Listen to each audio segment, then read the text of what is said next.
Bapak Ibu. Selamat siang Ibu. Assalamualaikum warahmatullahi wabarakatuh. Waalaikumsalam warahmatullahi wabarakatuh. Puji syukur kita ucapkan kehadiran Allah Subhanahu wa taala, yang mana di siang hari ini setelah anak-anak pulang sekolah, kita menyempatkan waktu sebentar untuk penyebaran budaya positif yang akan saya sampaikan kepada ibu-ibu guru di sini.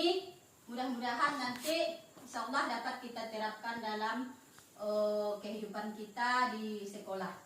Nah, baiklah Bapak Ibu, di sini saya akan menjelaskan sedikit tentang pengalaman saya, pemahaman saya tentang budaya positif. Jadi di sini maksud saya bukan menggurui Bapak Ibu, cuma saya ingin menyebarkan yang saya ketahui tentang budaya positif kepada kelompok belajar kita di sekolah ini. Nah, Bapak Ibu, di sini saya akan menjelaskan tentang penyebaran pemahaman dan penerapan pengalaman budaya positif. Nah, di sini yang pertama yaitu tentang budaya positif. Nah, yang mana di sini budaya positif itu merupakan perwujudan dari nilai-nilai atau keyakinan universal yang diterapkan di sekolah. Budaya positif dapat mendorong murid untuk mampu berpikir, bertindak, dan mencipta sebagai proses mendeskripsikan dirinya, sehingga murid mampu berdiri dan bertanggung jawab. Konsep inti budaya positif terdiri dari beberapa bagian. Yang pertama yaitu perubahan paradigma belajar. Kemudian yang kedua, disiplin positif. Yang ketiga, kebutuhan dasar manusia. Yang keempat, motivasi perilaku manusia. Yang kelima, posisi kontrol guru. Yang keenam, keyakinan kelas. Dan yang ketujuh, segitiga restitusi. Nah, yang pertama di sini yaitu manfaat profil pelajar Pancasila. Sebagaimana kita tahu, profil pelajar Pancasila itu ada 6 tahapan, yaitu beriman dan bertakwa kepada Tuhan yang Maha Esa, berkebinekaan global, gotong royong, kreatif, bernalar kritis, dan mandiri. Nah, pembelajaran dengan paradigma baru merupakan pembelajaran yang dirancang berdasarkan prinsip berdiferensiasi, sehingga peserta didik belajar sesuai kebutuhannya berdasarkan tahap perkembangan sesuai dengan psikologi modern untuk mewujudkan profil pelajar Pancasila. Seterusnya yang kedua yaitu disiplin positif. Disiplin positif di sini adalah pembiasaan hal baik yang mencakup sikap atau perilaku maupun tutur kata oleh seluruh warga di sekolah, terutama bagi murid agar dapat berkembang menjadi pribadi yang kritis, kemudian mandiri serta bertanggung jawab. Sehingga pendidik, tujuan kita adalah menciptakan peserta didik yang memiliki disiplin diri sehingga mereka berperilaku mengacu kepada nilai-nilai kebajikan universal dan memiliki motivasi dalam diri untuk perubahan perilaku ke arah yang lebih baik. Dan selanjutnya yang ketiga, kebutuhan dasar manusia. Yang mana di sini kebutuhan dasar manusia adalah merupakan sesuatu yang kita lakukan yang untuk mendapatkan apa yang kita inginkan. Seluruh tindakan yang kita lakukan memiliki tujuan. Semua usaha terbaik yang kita lakukan agar kebutuhan dasar kita dapat terpenuhi dengan baik. Kemudian kebutuhan dasar manusia ini memiliki 5 tahapan. Yang pertama, bertahan hidup, yaitu makanan, pakaian, tempat tinggal, keamanan, serta kesehatan. Sedangkan yang kedua, kasih sayang dan rasa diterima. Yang pertama, rasa diterima, dipedulikan, berbagi, kerjasama, menjadi bagian dalam kelompok. Yang ketiga yaitu penguasaan, berupa harga diri, keinginan untuk dianggap, memimpin, berprestasi, diakui dan didengar. Dan yang keempat yaitu kebebasan, mandiri, memiliki pilihan, mencoba hal baru yang mampu mengendalikan arah dirinya. Dan yang kelima, kesenangan, yaitu berupa bermain, memiliki rasa humor, antusias dan tertawa. Nah, selanjutnya yaitu yang keempat, teori motivasi. Teori motivasi ini dibagi pula menjadi 3 tahapan. Yang pertama, tahap namanya hukuman. Yang mana di sini hukuman itu berupa tidak terencana, dia datang secara tiba-tiba. Kemudian yang kedua, murid tidak tahu apa yang akan terjadi. Kemudian yang keempat, bersifat satu arah, hanya dari kita guru saja. Murid hanya mendengarkan apa yang kita sampaikan. Kemudian yang keempat, berupa hukuman fisik atau psikis. Seterusnya konsekuensi, yaitu terencana, kemudian disepakati bersama sesuai dengan peraturan. Kemudian yang kedua, murid tetap dibuat tidak nyaman. Seterusnya yang ketiga, sikap guru selalu memonitor atau memantau murid. Dan yang ketiga, tahapan yang ketiga yaitu restitusi. Nah, proses di sini, proses restitusi ini adalah proses menciptakan kondisi murid untuk memperbaiki kesalahan. Yang kedua, proses kolaboratif antara murid dengan guru yang mengajarkan murid untuk mencari solusi sendiri. Dan seterusnya yang kelima yaitu posisi kontrol guru. Posisi kontrol guru ini ada juga 5 tahapan. Yang pertama sebagai penghukum. Nah, guru di posisi sebagai penghukum. Yang kedua, guru berada di posisi kontrol pembuat rasa bersalah. Seterusnya yang ketiga, posisi kontrol guru sebagai teman. Dan yang kelima, posisi kontrol guru sebagai pemantau. Dan yang terakhir, posisi kontrol guru sebagai manajer. Nah, yang kelima itu posisi kontrol guru yang tadi kita ambil yang sebagai penghukum. Nah, di sini saya buat berupa kasus. Yang pertama yaitu adik yang terlambat datang ke sekolah. Kalau kita sebagai penghukum di sini, tentu bagaimana watak kita sebagai penghukum? Ketika guru memberikan hukuman kepada siswa yang terlambat datang ke sekolah, ekspresi kalimat yang digunakan cenderung langsung tegas. Berikut contohnya. Misalnya dalam ekspresi wajah, dia akan serius, kemudian tegas, wajah tanpa senyum, dan mata menatap tajam, kemudian alis sedikit mengerut. Kira-kira ada tidak di antara kita Bapak ya, Ibu Guru yang memiliki posisi kontrol seperti ini? Inilah dia contohnya. Bahasanya seperti apa kalimatnya? Kalau kalimatnya kira-kira seperti, atau misalnya postur tubuhnya bagaimana? Berdiri dengan tegak atau kaca pinggang, atau mungkin melipat tangan di dada. Nah, kalimatnya seperti apa Bapak Ibu? Kalimatnya kira-kira seperti ini. Adik, keterlambatanmu sudah terlalu sering.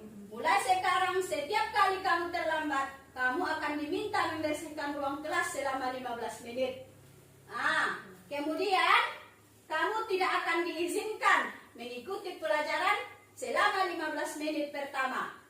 Sebagai konsekuensinya, adik, kamu tahu peraturan sekolah tentang keterlambatan. Sebagai hukuman, kamu akan diminta menulis esai tentang pentingnya disiplin waktu dan mengumpulkannya besok pagi. Nah, kira-kira Bapak Ibu seperti itulah kalau posisi kita sebagai penghukum. Kemudian yang kedua, posisi kontrol guru sebagai pembuat rasa bersalah. Masih kasus yang sama, tapi di sini kalau pembuat rasa bersalah, bagaimana kira-kira ekspresi wajah kita? Misalnya di sini dalam situasi seperti ini, ekspresi wajah mungkin bisa menunjukkan rasa kekecewaan, kemudian alis sedikit mengerut dengan tatapan yang serius, kemudian kalimat-kalimatnya kira-kira ini. Adik, kamu tahu Dan kan kamu datang terlambat waktu mana? Adik, kamu tahu kan kalau datang terlambat waktu itu penting. Dia bahasanya memang sedikit agak memelas dia ya, karena di sini membuat rasa bersalah ya. Kemudian dengan datang terlambat, kamu dan teman-temanmu menunggu pelajaran jadi terganggu. Jadi Ibu sangat berharap kamu bisa menghargai waktu. Keterlambatanmu hari ini menunjukkan kurangnya rasa tanggung jawab. Apa yang kamu lakukan hingga terlambat hari ini? Ibu sangat kecewa karena ini bukan yang pertama kali.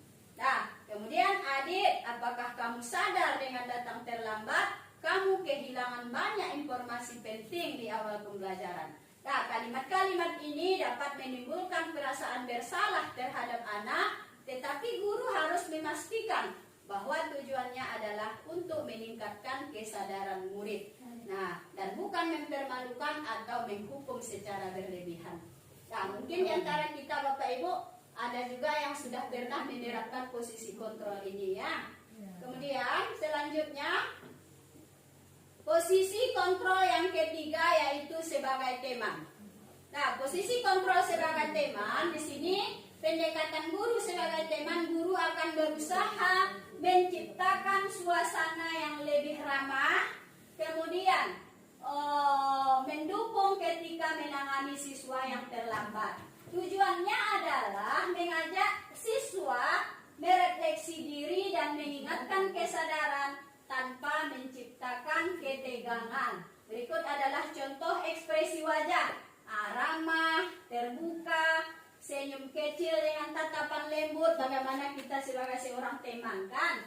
Kemudian menunjukkan bahwa guru mendengarkan dan peduli. Kemudian postur tubuh kira-kira duduk atau berdiri dengan santai, atau mungkin merangkul tangan di samping, atau mengisyaratkan bahwa mereka ingin berbicara dengan tenang. Contoh kalimatnya kira-kira seperti apa? Ini dia. Hai adik, kenapa kamu terlambat hari ini? Apakah sesuatu yang terjadi? Ibu ingin tahu agar bisa membantu.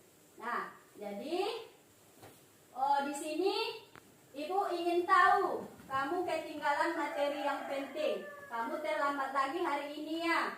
Kalau ada sesuatu yang mengganggu kamu, ayo cerita. Siapa tahu kita bisa mencari solusi bersama. Adik yuk, coba usaha datang lagi lebih awal besok, biar kamu bisa ikut semua kegiatan dari awal yang lebih seru kalau nggak ketinggalan. Nah, kalau kamu terus terlambat, nanti akan mengganggu pelajaran sendiri. Apa yang bisa kita lakukan agar kamu tidak datang terlambat lagi? Kemudian catatan penting di sini, pendekatan ini merupakan menempatkan guru sebagai pendengar, kemudian yang peduli, dan seorang yang ingin membantu, bukan hanya mengoreksi. Dengan cara ini, siswa seperti adik diharapkan bisa terbuka dan merasa didukung untuk memperbaiki kesalahannya. Nah, mungkin diantara kita semua sudah juga ada di posisi kontrol ini ya Bapak Ibu. Nah, kemudian yang berikutnya posisi pemantau. Nah, posisi pemantau di sini yaitu ketika seorang guru hanya berperan memantau. Kemudian pendekatannya cenderung lebih objektif, berfokus pada pengamatan serta penegakan aturan tanpa terlalu banyak emosi yang ditunjukkan. Berikut contoh ekspresi dan kalimat yang digunakan dalam situasi adik yang terlambat datang tadi. Yang pertama wajah netral, kemudian tenang, kemudian ekspresi yang wajah tanpa ekspresi yang terlalu kuat, menunjukkan sikap yang tidak menghakimi. Kemudian postur tubuh kira-kira berdiri atau duduk dengan sikap netral, mungkin sambil mencatat atau memperhatikan waktu. Berikut contoh kalimatnya. Adik, kamu terlambat datang ke sekolah hari ini. Silakan masuk, tapi pastikan kamu melapor ke petugas piket untuk mencatat keterlambatan kamu. Nah, kemudian catatan penting di sini adalah sebagai pemantau kita, guru berperan memastikan aturan yang diikuti tanpa banyak intervensi emosional. Pendekatan ini memberikan kesan profesional dan menjaga jarak tertentu antara guru dan siswa, tetapi tetap mendorong siswa untuk mematuhi aturan di sekolah. Dan selanjutnya yang kelima yaitu posisi kontrol sebagai manajer. Nah, posisi kontrol guru sebagai manajer di sini yaitu ketika seorang guru berperan sebagai manajer, pendekatannya lebih terstruktur, terorganisir, dan berfokus pada pemecahan masalah serta efisiensi. Guru ini berusaha memahami penyebab keterlambatan siswa dan menawarkan solusi yang mungkin sambil tetap memastikan bahwa peraturan yang diikuti. Berikut adalah contoh ekspresi kalimat yang digunakan dalam posisi kontrol manajer. Yang pertama, ekspresi wajah profesional dan tegas, menunjukkan keseriusan tetapi tetap ramah, terbuka dalam diskusi. Dan postur tubuh, kira-kira berdiri atau duduk dengan sikap yang tegas dan siap untuk memimpin percakapan. Nah, selanjutnya contoh kalimatnya. Adik, saya perhatikan kamu terlambat hari ini ya. Bisa kita bahas apa yang menyebabkan keterlambatan dan bagaimana kita memecahkan masalah di masa depan. Kemudian, mari kita lihat jadwal pagi harimu. Mungkin ada cara mengatur waktumu lebih baik agar kamu bisa sampai ke sekolah tepat waktu. Adik, kita perlu mencari solusi supaya kamu tidak terlambat lagi. Mungkin kita bisa membuat rencana bersama-sama. Saya butuh kamu untuk berkomitmen pada jadwal kedatangan yang lebih baik. Jika ada hal-hal yang menghalangi saya di sini untuk membantu. Sebagai langkah awal, saya akan memberikan kamu tugas tambahan untuk di rumah yang bisa membantu kamu mengatur waktu dengan yang lebih baik. Nanti kita evaluasi bagaimana hasilnya. Nah, catatan penting di sini sebagai manajer, guru bertindak sebagai pengatur yang berfokus pada solusi yang efisiensi. Nah, pendekatan ini menunjukkan perhatian pada perbaikan sistem kebiasaan serta memberikan tanggung jawab kepada siswa untuk mengambil langkah yang diperlukan guna meningkatkan kedisiplinan siswa. Nah, jadi Bapak Ibu, itulah 5 posisi kontrol yang kita lakukan sehari-hari di sekolah. Nah, di sini ada beberapa contoh kalimat. Nah, kira-kira posisi kontrol apa itu? Nah, contohnya, saya kecewa sekali dengan kamu. Kira-kira posisi kontrolnya sebagai apa di sini Bapak Ibu? Nah, ini dia, pembuat rasa bersalah. Nah, jadi dengan kalimat seperti itu menimbulkan rasa bersalah pada diri anak. Kemudian yang kedua, kamu tidak pernah benar melakukannya. Sekarang keliling lapangan 3 kali. Kira-kira posisi kontrol apa itu Bapak Ibu? Ya bagus, penghukum. Nah, kemudian yang ketiga, kira-kira bagaimana kamu memperbaiki masalah ini? Posisi kontrol apa kira-kira Bapak Ibu? Ya, sebagai manajer. Seterusnya, ayolah lakukan demi Bapak Ibu. Kira-kira posisi kontrol sebagai teman. Nah, kemudian kamu terlambat 15 menit. Apakah kamu sudah mengerti konsekuensi yang dilakukan bila terlambat? Di sini adalah posisi kontrol sebagai pemantau. Nah, kemudian selanjutnya yang keenam yaitu keyakinan kelas. Nah, keyakinan kelas ini di mana merupakan kesepakatan kelas yang diyakini antara guru dan murid dengan harapan dapat meningkatkan kedisiplinan murid. Keyakinan kelas berupa pernyataan universal dibuat dalam bentuk kalimat positif dan bersifat abstrak. Keyakinan kelas hendaknya tidak terlalu banyak sehingga mudah diingat dan dipahami. Semua warga kelas ikut berkontribusi dalam pembuatan keyakinan kelas lewat kegiatan yang keyakinan kelasnya Bapak Ibu. Nah, di sini menghormati siswa diharapkan untuk menghormati satu sama lain. Ada juga komunikasi, kemudian kehadiran, partisipasi, jujur dan saling menghargai. Nah, selanjutnya di sini ada contoh penerapan keyakinan kelas yang sudah saya terapkan di kelas. Ini ada dalam bentuk video, tapi yang saya print ternyata tadi yang PDF-nya. Kemudian yang ketujuh, yang terakhir, yaitu segitiga restitusi Bapak Ibu.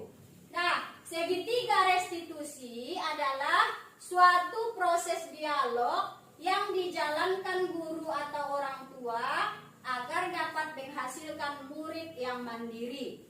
Segitiga restitusi ini membantu murid memiliki tujuan disiplin positif dan memperbaiki dirinya setelah dia berbuat kesalahan. Kemudian restitusi bukan untuk menembus kesalahan, namun untuk belajar dari kesalahan. Nah, kemudian menstabilkan dalam segitiga restitusi ini ada pula 3 tahapan.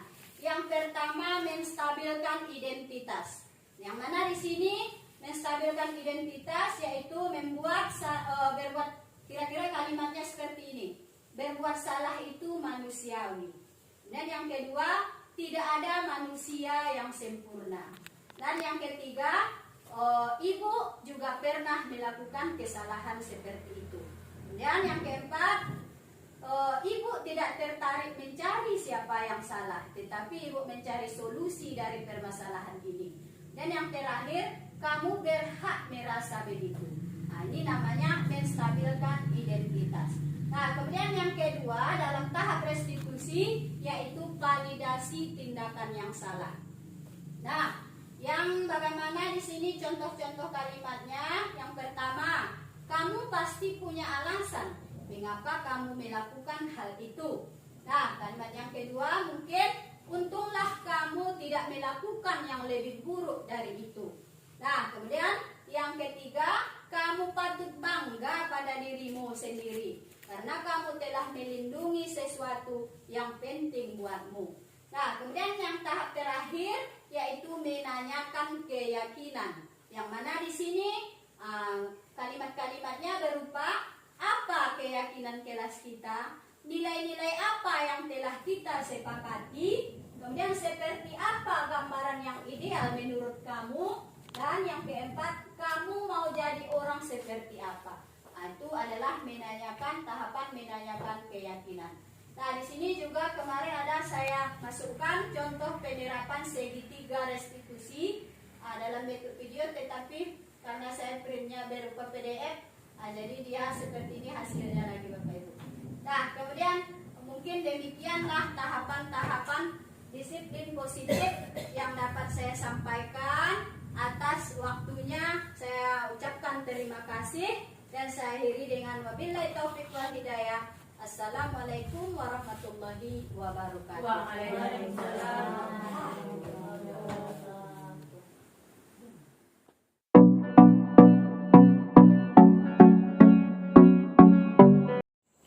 Assalamualaikum warahmatullahi wabarakatuh.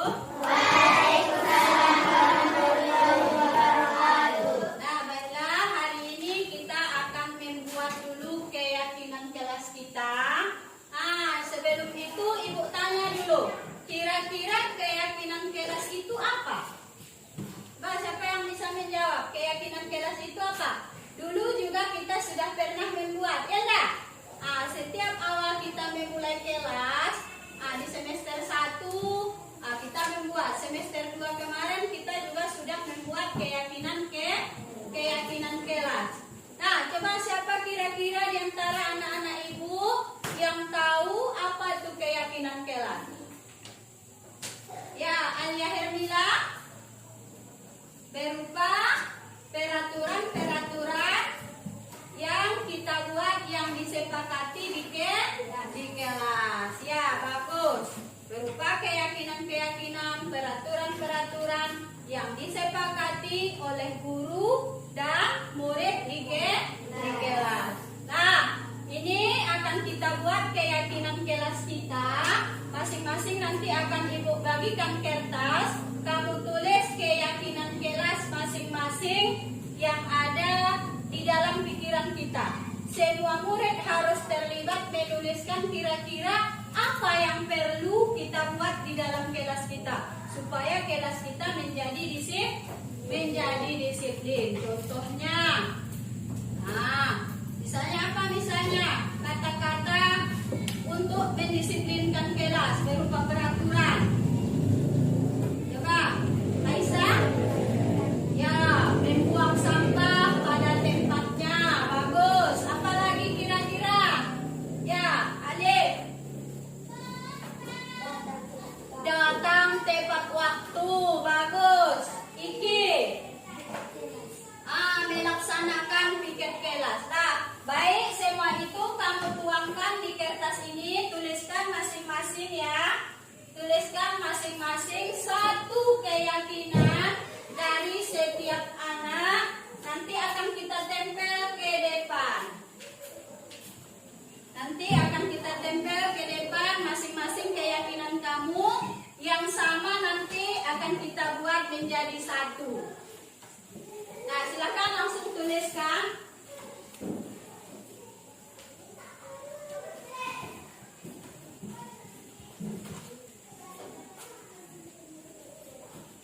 Tuliskan satu keyakinan masing-masing.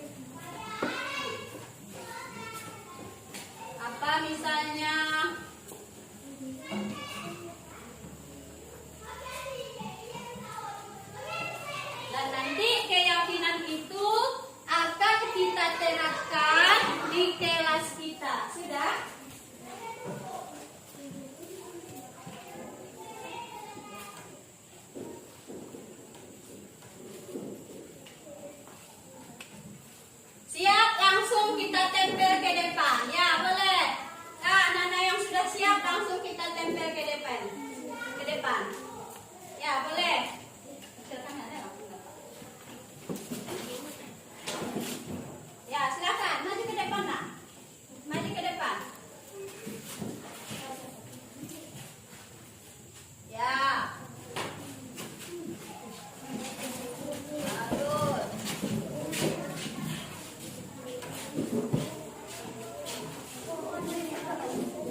tidak suka mencaci maki teman itu masih dalam kalimat negatif. Itu masih sama dengan saling menghargai atau saling menghormati. Saling menghormati. Nah, kemudian apalagi yang paling penting?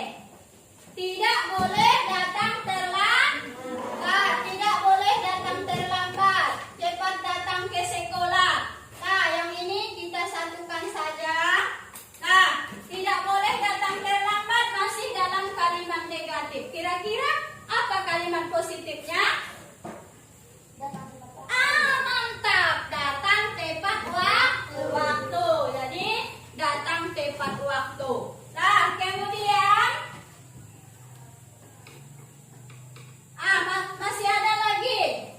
Mengajukan pertanyaan dengan tunjuk tangan. Bagus. Ini sudah bisa.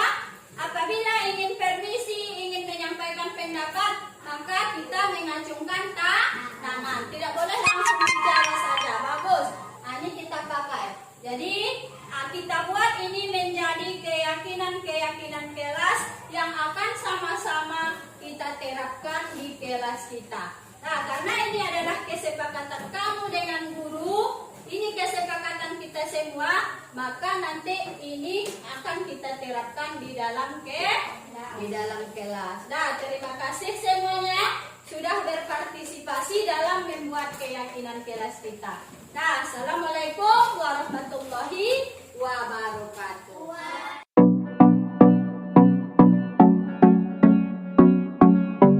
Adik, tadi ibu dapat laporan dari guru pikir. Katanya kamu sering terlambat datang ya? Iya, Bu.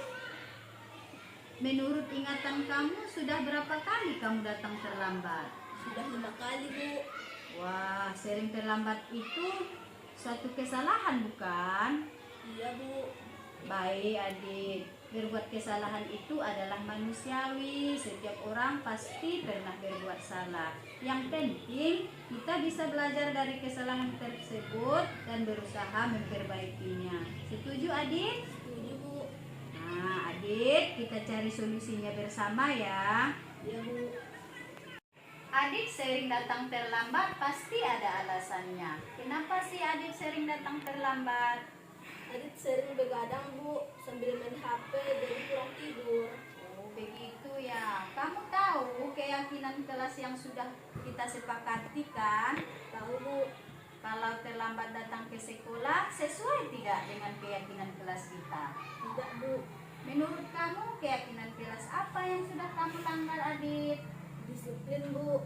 Nah, jadi disiplin kan? Menurut kamu, disiplin itu penting tidak untuk kamu?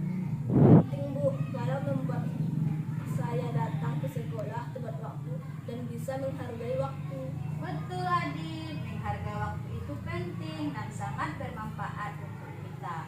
Seperti kita menghargai orang-orang di sekitar, pekerjaan kita tidak menumpuk, dan kita juga melatih rasa kepedulian. Ya, Bu, saya menyesal sudah sering terlambat. Saya mohon maaf ya, Bu. Datang terlambat. Ya Dit, tidak apa-apa. Iya Dit, sikap yang sangat baik sudah kamu lakukan dengan cara meminta maaf. Menurut kamu, apa yang akan kamu lakukan agar kamu tidak datang terlambat lagi ke sekolah? Saya akan tidur lebih cepat dan tidak akan begadang lagi supaya tidak terlambat ke sekolah. Baik Adik, Ibu akan bekerja sama dengan orang tua kamu agar kamu tidak datang terlambat lagi ke sekolah.